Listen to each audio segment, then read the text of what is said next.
The beginning of chapter 8 is pretty simple. We're going to focus on multiples of unit fractions and fractions. Now we've already talked about both of these things. We've talked about multiples before and we've talked about unit fractions, and we worked a good deal with fractions. So these first two lessons go pretty quickly. All right, well, let's first talk about what a multiple is. A multiple is like our skip counting. So if we have our 1, a number 1, and we want to find the next multiples of 1, we're going to skip count by 1, which then just means we're going to count. So 1, the next multiple of 1 would be 2, and then we'd have 3 and 4 and 5. Those are our multiples of 1. We're just skip counting by 1, which is really just counting by 1. We know that a unit fraction is a fraction with a 1 in the numerator. So if we're finding multiples of unit fractions, the only thing that's going to change is our numerator. Just like when we added and subtracted fractions, the only thing that changed was our numerator. So with that in mind, we're finding multiples of our numerator of 1, which means we're just counting by 1. So if I wanted the next 4 multiples of 1/4, I would just count up by 1. So I would then have 2/4, and then 3/4, and then 4/4, and 5/4. And in this case, it doesn't matter that our fraction ends up being a fraction greater than 1. Don't worry about it, because that's what it's asking for. It wants our multiples of our unit fraction. That's it. That's how we find our multiples of unit fractions. We just count up by 1, and our numerator changes, our denominator does not. So go ahead and find the next 4 multiples of 1/5. Well, the next 4 multiples of 1/5 would be 2/5, and then 3/5, and 4/5, and 5/5. Simple as that. All right, go ahead and find the next 4 multiples of 1/7. If we start with 1/7, we'd then have 2/7, 3/7, 4/7, and 5/7. Multiples of unit fractions. Ladies and gentlemen, there you go. All right, now here's where it gets a little bit more tricky. We want to write the fractions as the product of a whole number and a unit fraction. So we need to look at our denominator. If our denominator in 3/4 is 4, we know that our unit fraction that would represent 3/4 is going to be a 4th. And if we were writing this as the sum of unit fractions, we would have 1/4 plus 1/4 plus 1/4 would give me 3/4. But notice how this doesn't say sum. Instead, it says the word product, which means that we need to do some multiplication. So instead of doing our addition and having our 1/4 listed all of those times, remember multiplication is just repeated addition. So how many times did we have 1/4? When we had 3 of them. So we can multiply our unit fraction of 1/4 times 3. That's it. That's how we write our fractions as the product of a whole number and a unit fraction. Now the unit fraction part is important, so we need to have the unit fraction. But notice all we basically did was take our numerator, wrote it here as our whole number, and then created a unit fraction with our denominator. Let's do 7/5 together as well, just so we make sure we have a good understanding of this. So our unit fraction, we have a 5 in our denominator, so our unit fraction will be 1/5. And then how many 1/5 do we need in order to get 7/5? Well, we need 7 of them, so we need to multiply. And that's it. Go ahead and write 10/12 as the product of a whole number and a unit fraction.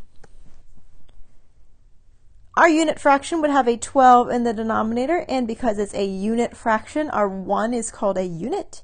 And then how many 1/12 will we need in order to get 10/12? Well, we would need 10 of them, and we would need to multiply.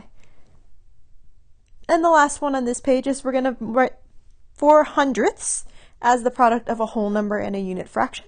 So our unit fraction, because we have 100 in our denominator, would be 1/100th, and then we would need 4 of them in order to get 4/100ths. That's it. That's the first lesson in chapter 8. Let's take a look at the second chapter in Unit 8, which focuses on multiples of fractions. Now notice it doesn't say unit fractions anymore, it just says fractions. So we need to focus on that word multiples again, which is our skip counting. And so we're going to take we're going to look at what a multiple is just so that we can remember. So let's take the whole number of 3. If we wanted to find the next 4 multiples of 3, we would have 3, 6, 9, 12, and 15. That's our skip counting by 3. Now, if we want to find our multiples of our fractions, the only thing that's going to change is our numerator. Our denominator is going to stay the same. So I could even go ahead and write my 7s in here because that 7 as my denominator is not going to change. The only thing that's going to change is my numerator.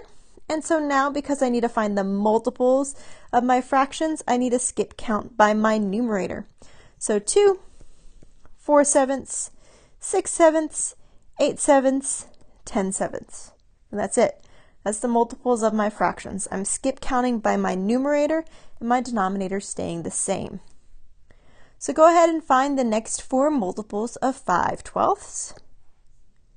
Again, my denominator is going to stay the same, and I'm going to skip count by my numerator. So 5, then would come 10 twelfths, then 15 twelfths, 20 twelfths, and 25 twelfths. Do the same thing for 3 eighths. I'm just going to skip count by my numerator of 3. So 6 eighths, 9 eighths, 12 eighths, and 15 eighths. And again, it doesn't matter that we have a fraction greater than 1 because they want us to list the multiples of our fractions. And that's it. That's the multiples of our fractions. Important thing, our denominators stay the same. They do not change. We just focus on our numerators, and those are what change. All right, so here's where it gets just a teeny tiny bit more tricky. We want to write the product of this problem as the product of a whole number and a unit fraction. Now let's break down what this means. This means that we have 4 6 3 times. So 4 6 plus 4 6 plus 4 6. Now what do you notice when I add all these fractions together? Our denominator doesn't change. We know that from last chapter. All we do is add our numerators. So 4 plus 4 plus 4 gives me 12. Now, that's really important when it comes to multiplying a whole number times a fraction, because our denominator is not going to change. All we have to do is multiply our whole number times our numerator. Our denominator stays the same. So with that in mind, let's multiply our whole number times our numerator. So 3 times 4, and that gives me 12, and my denominator stays the same. Now, I do want to rewrite this as the fraction of as a product of a whole number and a unit fraction, which is what I just did back here. Remember, I wanted my unit fraction and then my whole number. I need to do the same thing here.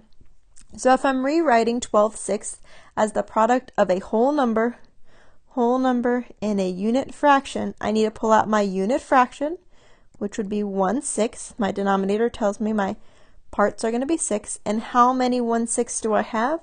I have 12 of them that I'm multiplying times. So my answer would be 12 and 1/6. So I have 2 steps that I have to follow. I first have to multiply the whole number times the numerator, and then I need to rewrite the fraction as the product of a whole number and a unit fraction. Multiply and then rewrite. So let's go ahead and do this first one together. We had 4 times 2/3, and again, that just means that we have 2/3 4 times. So if you weren't sure what we would do, we're basically adding 2/3 4 times. And when we do that, you'll notice that we get 2, 4, 6, 8. We get 8/3. Now, when we multiply, we're going to multiply our 4, our whole number, times our numerator, and our denominator is going to stay the same. So 4 times 2, hey, it gives me 8, just like when I added. So 8, I get 8/3. Now my next step is to rewrite this as the product of a whole number and a unit fraction. Notice how it says product, which means I need to have some multiplication in there. So I need to write my unit fraction, which is going to be 1/3 because my denominator is 3. And then how many 1/3 am I going to have? I'm going to have 8 of them. And that's it. Multiply, then rewrite. Go ahead and do the next one, 5 times 3/8. What's it going to look like when I multiply? Well, 5 times 3/8, I'm going to multiply my whole number times my numerator, and it's going to give me 15/8. And now I'm going to rewrite it as the product of a whole number and a unit fraction.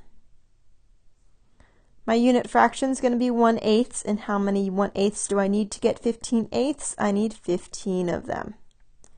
I got two more of these for you to practice, so we have 2 times 5/9.